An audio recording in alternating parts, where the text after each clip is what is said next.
Olá! Hoje a gente vai mergulhar nas ideias de uma das pensadoras mais importantes do Brasil, Sueli Carneiro. A proposta é entender como o pensamento dela nos oferece, sabe, uma lente, uma ferramenta poderosa para a gente olhar e, quem sabe, transformar a educação.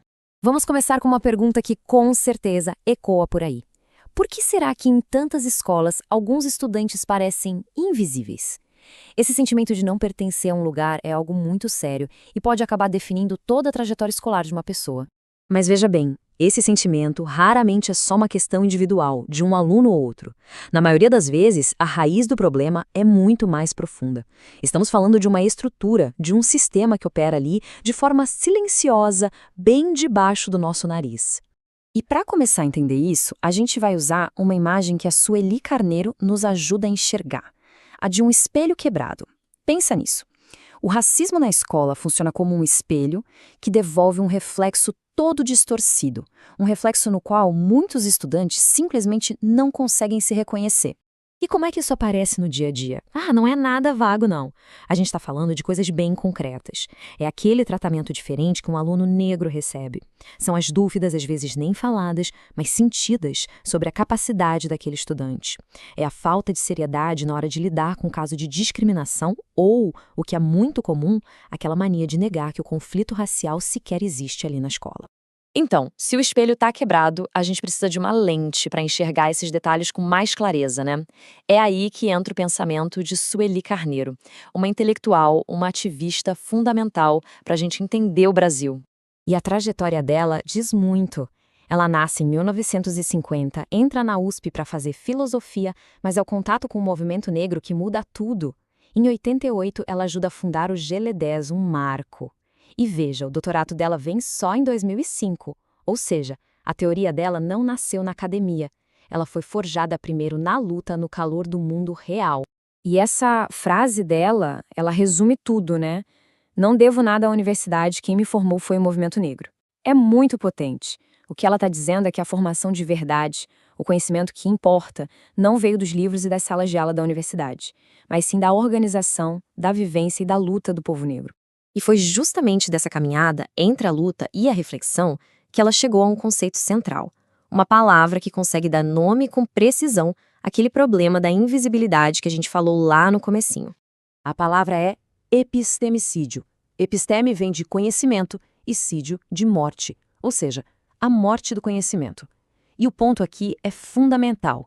Não estamos falando de um esquecimento, de uma ignorância acidental. O epistemicídio é um processo ativo, intencional, de desqualificar, de apagar outras formas de saber. E como é que essa morte do conhecimento acontece? Bom, tem quase um passo a passo. Primeiro, a história e as contribuições de um povo são simplesmente apagadas, invisibilizadas. Depois, os seus pensadores, as suas tecnologias, a sua cultura são desqualificados, tratados como algo menor. E o resultado final disso é devastador, porque atinge em cheio a autoestima e o desenvolvimento das crianças. Ok, o conceito é forte. Mas como é que a gente vê isso dentro da escola? Vamos trazer essa ideia para a nossa realidade, para o chão da sala de aula. Um exemplo que salta aos olhos é o currículo. De um lado, no que a gente chama de oficial, temos autores, histórias e valores quase sempre europeus.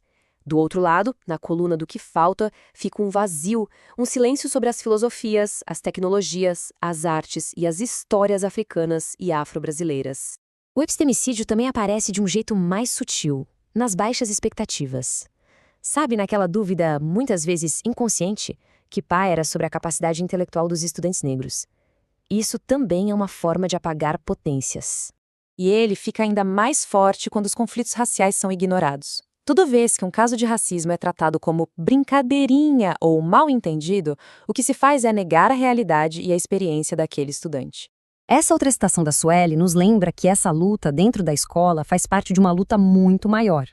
Ela reposiciona as coisas. Ao defender o conhecimento e a história do povo negro, a escola não está fazendo um favor. Ela está, na verdade, na vanguarda da construção de um país mais justo para todo mundo. Pois é, o trabalho da Sueli Carneiro não nos entrega só um diagnóstico do problema. Ele vai além. Ele nos oferece um novo jeito de enxergar as coisas e nos desafia a agir. E por isso, a gente termina com uma provocação, um convite.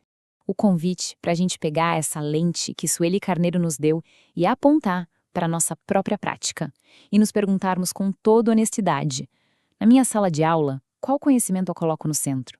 E qual conhecimento, mesmo sem querer, eu acabo silenciando? A pergunta que fica é: o que a gente pode fazer, hoje, para começar a consertar aquele espelho?